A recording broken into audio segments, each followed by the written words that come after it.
All right, folks, so welcome back. Before we get to Congressman Gohmert, a very important story. The FBI is looking for a recent Army recruit who was believed to be planning a Fort Hood-type jihad against U.S. soldiers. Now, Fox News was the first to report on this. They're pretty much the only people to report on this. And I got to tell you, this is frightening. But keep in mind that the FBI, it looks like they might have dropped the ball here as you listen to this story. And by the way, hasn't our government told us that Fort Hood was a case of workplace violence? So how could it be jihad? I'm a little confused. But anyway, let's listen to this report from Fox News, and let's watch it because this is chilling. Well, the latest is that the FBI in Kansas City and military out there are actively searching for a man that they're calling Booker, who was an Army recruit as of February 2014, but who was discharged last week after apparently telling the FBI that jihad was imminent, and he has been telling his friends that he was going to say goodbye and preparing for this, quote, imminent jihad.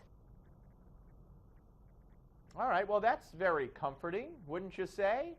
Now, how on earth, the FBI spoke to this guy, spoke to him. Listen to this. The alert that FoxNews.com obtained was circulated throughout the Marine Corps, and it says that on the 20th of March of this month, the FBI interviewed Booker, and that these views about his imminent jihad plans became known. So at one point they talked to him. The FBI is not giving us any more details about their interaction. How could they have talked to him, found all this out, and today we're looking for this man? Now, I know the FBI's hands have been tied. I know they've been, dumbed down through no fault of their own by rules of what you could ask someone about jihad and terrorism and radical Islam, because we all know that has nothing to do with terrorism. So they've taken that tool and many tools away, not only from our military, but from our FBI. So it frightens me to think that the FBI had this man, questioned him, found this out, and let him go. And the report that Fox News obtained that they're talking about is titled, Planned Fort Hood-Inspired Jihad Against U.S. Soldiers by Army Recruit. Well, Fort Hood, like I said, the government classified Fort Hood, ladies and gentlemen, as a case of workplace violence, not jihad, not radical Islam, which to the detriment of the surviving victims and the families of the victims who can't get the help they need, can't get the financial benefits they would normally receive if this was classified as an act of terror. And they've been very outspoken about it. In fact, one of the heroes of Fort Hood who was injured, who the president had as a guest at the State of the Union many years back and pointed out for being a hero, she went on ABC News a couple of years later and cried that the president lied to her, that the president's done nothing for her and the other survivors of that massacre by classifying it as a case of workplace violence. But that's another story. How does the FBI sit down with this man and let him go? And then it was like, duh, we better put out a report looking for this guy because he's going to commit a jihad somewhere against U.S. soldiers. It doesn't make sense. Questions need to be asked and answered about this. All right, Louie Gohmert is here, ladies and gentlemen. I want you to watch this before we go to the congressman. Table each and every day. Yeah, but at least at last check, 64% of Oklahomans aren't buying into the health care plan. They don't like Obamacare, and they've been pretty vocal about it. Now, that's going to be still continue to be a tough sell, but we'll see how that plays out over the coming months.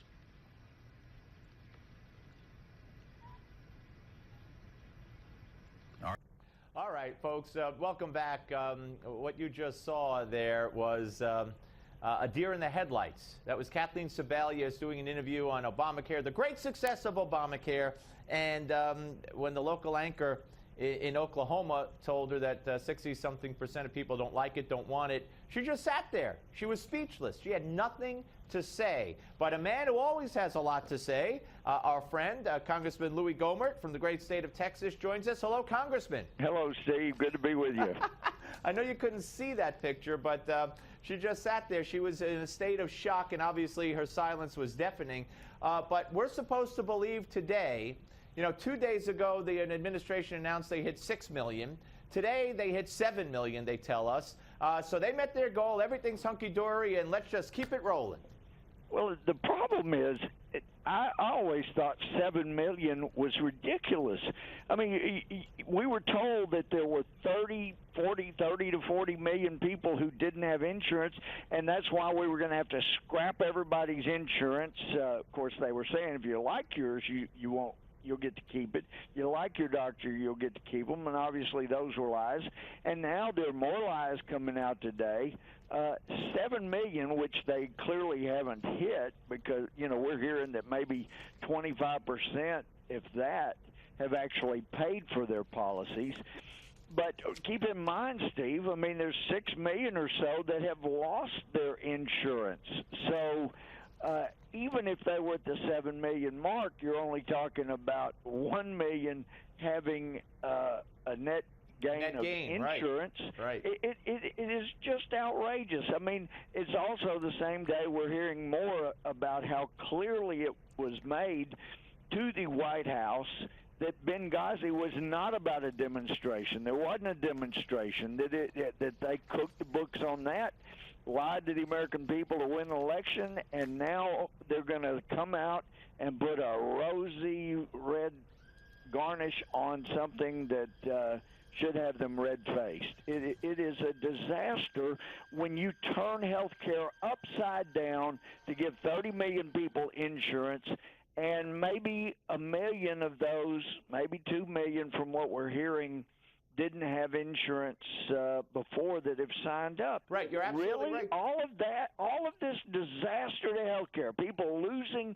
their cancer provider, losing their doctor, losing their way to stay alive, all because we wanted to get 6 million people off of their insurance and 7 million people on. But I'm telling you, Steve, it won't end up being 7 million today when we get the truth. And it may be like Benghazi. It may be another year and a half before we actually get the truth. But the truth is, Steve, those insurance companies know exactly how many people have paid for their insurance. That's how they can stay in business, is when they know who pays and they know who doesn't pay. And I guarantee you this administration doesn't want to know exactly how many people have paid because it doesn't fit in with their agenda. Absolutely, and you made such a great point. And the great point is 5 to 6 million or so, or 6 to 7 million, lost their insurance because of Obamacare. And now they're telling us 7 million people signed up. So even if, even if it was all those people who lost their insurance, then nobody new signed up. If it was new people, then people who lost their insurance didn't sign up, so they now have no insurance. It was almost like a complete swap. Well, that appears to be what they're about. But this was really, from the beginning, I said it back 3 or 4 years ago, this has been about the GRE. The government running everything. That's what this has been about from the beginning. They wanted control of people's lives. They wanted control of more of the economy, and this is a huge step for them, seizing control, saying you're going to provide more insurance when, in fact, you're providing worse insurance. We've heard 75% are paying more for their insurance than they had paid before. So there isn't really anything good. Anything that the White House comes out today and tries to say is good about this is going to have to be spin because it ain't good. Yeah, that's for sure. Okay, and you talk about Benghazi, and now we get new revelations out there that from the bureau chief out there that, again, it's basically a regurgitation that they heard from the ex-director of the CIA, Morell, but, misleading. They knew there was no demonstration. Right, and, they did. And yet they told everybody there was a demonstration. Yeah, and in fact, if you recall, Greg Hicks testified that when Chris Stevens called, he didn't say, gee, there was a demonstration that went bad. He said, we are under attack. There was no demonstration. Chris Stevens knew it. Greg Hicks knew it.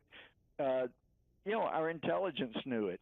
And what is really damaging is what this administration is doing in the way of playing politics with intelligence. You have to be able to trust your intelligence, and they're turning it into something other than intelligence. And I've got to check those, Steve. We had, when the Democrats were in charge, they pushed a vote on changing a couple of our intelligence satellites to take pictures of the North and South Pole melting, supposedly. And I wonder, if they have actually gotten those things changed so they're not looking for airplanes in the Indian Ocean or looking for people that may be trying to develop nukes. If they really are, if they've been changed to where they're just watching the North and South Pole. Yeah, that's a very good question. That's a very good question. I would be curious about that myself. Congressman, there's all kinds of reports that the Obama administration is looking to, in my view, bribe Benjamin Netanyahu and his government into releasing a whole lot more Palestinian prisoners with Israeli blood on their hands, B, prolonging the talks with the Palestinians past the April 30th or 29th deadline, and C, stopping the building of more settlements on Jewish land in various places. And it looks like, Israel, a country who's been long after the release of Jonathan Pollard and who trades tons of prisoners with blood on their hands for the body of one dead soldier, which many think is admirable. I have my questions on that. It looks like they're going to go along with this. What do you think of this deal? Well, I don't know what the deal is, but, 25 years for Pollard has been a lot longer than most people similarly imprisoned. But, Netanyahu's already released a whole slew of people that with blood on their hands that wasn't even part of the release for the soldier. This administration has been twisting arms in ways we don't hear about publicly, but the pressure on Israel, since I do believe the Bible, and my friend Joel Rosenberg points out in Joel that those nations that divide Israel are going to be judged, and it isn't going to be pretty. I hate to be the country that betrays Israel, that demands that they give up land that had been given to them. I think we're in real trouble with the pressure this administration is doing. Yeah, I couldn't agree with you more on so much of that. And Joel Rosenberg, a good friend of this show as well, as are you, sir. And we thank you as always, Congressman. Thanks for your time. Always great to talk to you. Thank you for seeing through the baloney. Thank you for putting it forward for us to see through. Thank you, Congressman Louie Gohmert, ladies and gentlemen, the great Republican congressman from the state of Texas here on the Steve Malzberg Show. It is quite frightening, and we'll talk about it with the panel when we come back, and it's going to be Ron Christie is back, and former Intelligence Committee Chairman of the House, the one and only Pete Hoekstra, will be here as well. We'll throw around Obamacare. We'll throw around this offer of releasing Jonathan Pollard, which I wish Israel would say no to, but I think they'll say yes. On the Steve Malzberg Show on Newsmax Television. The Steve Malzberg